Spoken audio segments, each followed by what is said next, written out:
Brigitte Lecordier, bonjour. Bonjour. Pour moi, c'est en fait une grande chance et un honneur de te rencontrer ici. Parce que pour moi, tu fais partie des plus grandes dames en fait des voix de l'animation. C'est vrai qu'on s'est rencontrés hier. Pour moi, tu es l'équivalent de Roger Carrel.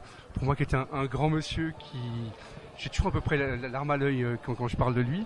Et c'est vrai que tu es la voix de Sangoku, de Oui Oui, de Bouli, le bonhomme de neige, de Booba déjà, et puis d'Arthur de Babar. Comment est-ce que tu es rentré dans ce milieu-là, en fait, de la voix dans les dessins animés? En fait, extrêmement par hasard. C'est-à-dire que moi j'étais comédienne et je sortais du cirque déjà et j'étais comédienne. Et je jouais beaucoup de personnages enfantins au théâtre parce que j'étais pas très grande. Et puis du coup on m'a fait venir un jour pour faire une pub où on cherchait une petite fille. Et puis tout le monde s'est dit mais qui est cette petite fille? Et puis voilà. Et j'ai commencé petite fille et tu peux remarquer que j'ai fini petit garçon quand même. Mais c'est vrai que c'est magique parce que quand on entend, en fait, qu'on voit les personnages aussi bien d'animation que de films, on pense pas que c'est toi qui fais les voix. C'est vrai que c'est impressionnant par rapport à ça. Oui, et puis ce qui est chouette aussi, c'est qu'aujourd'hui, je continue de travailler avec les gens qui ont grandi avec moi sur Oui Oui, Dragon Ball, machin et tout, qui aujourd'hui sont eux-mêmes des créateurs et qui ont envie de travailler avec moi à nouveau et du coup me font revenir sur la scène avec des nouveaux personnages et c'est quand même génial, quoi. Ça n'en finira jamais. C'est génial. Et ce qui est génial en même temps, c'est que ta voix a traversé des générations et des générations parce que Dragon Ball est connu dans le monde entier et les voix francophones sont impressionnantes. Oui, tout à fait. Et, tu vois bien quand les gens viennent, ils viennent en famille, quoi. T'as papa, maman, les ados, les grands, les petits, les tout petits. Parce qu'en fait, Dragon Ball, ça continue, la saga continue. Le dessin animé en général continue et c'est chouette de pouvoir y coller encore ma voix aujourd'hui et de bercer toutes ces générations, quoi. Et ça se partage. Dragon Ball, ça se partage en fait. Ah oui, aussi bien Babar, aussi bien. C'est vrai que c'est impressionnant quand je lis ta biographie. Tu as même travaillé dans la série Alf. Oui, en effet. Oui, dans Alf, je faisais le petit garçon. J'étais justement avec Roger Carrel, qui était vraiment quelqu'un que j'admirais et qui était mon ami et qui est resté mon ami jusqu'à la fin de ses jours. Et j'ai adoré ce monsieur. J'ai été admiratif de sa carrière et quand tu me compares à la carrière de Roger, je lui arrive un peu à la cheville, mais ça me fait vraiment plaisir, quoi. Tu vois, pour moi, c'était un grand monsieur et un merveilleux comédien. Et pour moi, c'est important d'en parler parce que dans notre cœur, il est toujours là. Parce que c'est vrai que comme ta voix, c'est-à-dire que n'importe quelle génération peut reprendre un dessin animé et on plonge avec ta voix comme Roger Carrel. C'est vrai que c'est impressionnant. C'est ça qui est génial, la voix, c'est un petit peu magique. Il n'y a pas que le nuage qui est magique en finale. C'est magique parce que déjà, tu vois, j'arrive encore à faire les voix que je faisais quand j'avais 30 piges.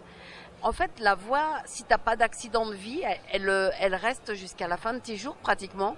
C'est la façon de parler qui va peut-être changer quand je serai plus vieille, mais pour l'instant, en fait, la voix est la même et c'est, du coup, tu peux rester dans le temps, quoi. Et alors que le physique, quand t'as un jeune comédien, c'est pas le même quand il a 60 piges ou 50 piges, tu vois. Et c'est ça qui est rigolo, c'est que du coup, tu peux continuer à faire perdurer l'image, l'imaginaire. Nous, on est rentré dans l'imaginaire, en fait, de tous les enfants. Et c'est vrai que ça reste parce qu'en même temps, tout est intemporel. C'est-à-dire qu'on voit Dragon Ball, même dans ma génération, on la regardait. On voit aussi bien les enfants maintenant qui regardent. Et c'est vrai que la voix est magique et en même temps, les personnages restent. Tout à fait, oui. Le dessin animé en général est intemporel, mais ces dessins animés-là, ces sagas sont vraiment parfaitement intemporels. Et ça me va bien, hein, parce que moi, un jour, je crois que quand j'étais enfant, j'ai décidé de ne pas grandir et de jamais devenir adulte. Et le dessin animé m'a aidé énormément à ça. Hein. J'ai réalisé mes rêves. Est-ce que, toi tu viens du cirque à la base, donc c'est aussi une sorte d'amusement, mais est-ce qu'il faut apprendre à travailler sa voix différemment avec tout ce que tu fais, un peu comme un chanteur ou une chanteuse, c'est-à-dire est-ce que tu travailles tes vocalises? Eh bien, en fait, il faut surtout apprendre à être comédien.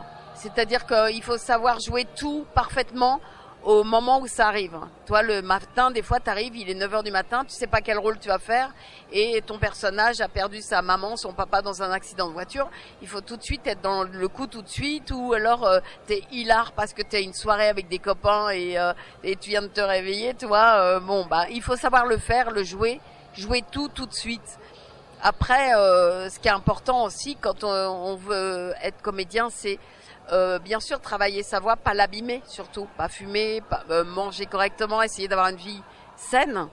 Et puis moi j'ai pris des cours de chant quand j'étais plus jeune. J'ai travaillé avec une dame qui travaillait à l'Opéra de Paris, Madame Darbance, qui était magnifique et qui adorait ma voix d'ailleurs. Elle me disait c'est incroyable cette voix d'enfant et elle me faisait chanter très très très très haut.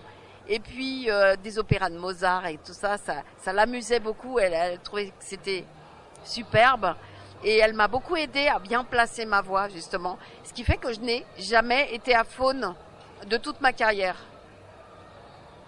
C'est magique. Et ma dernière question, avec tout ce qu'on voit maintenant en dessin animé, aux super-héros, ces choses-là, est-ce que tu as un personnage que tu rêverais en fait de donner ta voix? Oh ben, je rêve de faire tous les personnages qui arrivent. Mais parce que c'est chouette, chaque nouvelle aventure est une aventure en fait. Et donc, ben, tu vois mon tempérament, moi j'adore partir bille en tête sur un nouveau projet et c'est chouette. Et puis tu rencontres des nouvelles gens et puis tu travailles différemment et tout ça. Après, ben moi je suis une fan de Miyazaki et du dessin animé japonais et ben, j'aimerais bien un jour faire du Miyazaki. J'ai fait son premier. Ben peut-être que j'aimerais faire ses derniers, quoi. Mais je sais pas si ça pourra m'arriver un jour, voilà. Alors je te remercie beaucoup, Brigitte Lecordier. Pour moi c'était c'était un peu mon Graal du festival, parce que j'adore ton univers avec ta voix.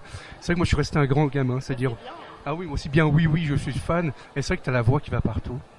Merci, ben écoute, c'est vraiment génial d'avoir suscité autant de gentillesse, d'engouement, d'admiration autour de moi. Et toi, quand je viens en convention comme ça, mais quel bonheur, quoi. Quel bonheur de rencontrer tous ces gens, tous différents et de générations différentes et toujours avec les mêmes papillons dans les yeux. Et ça, merci le dessin animé. Hein. Merci. Merci à toi.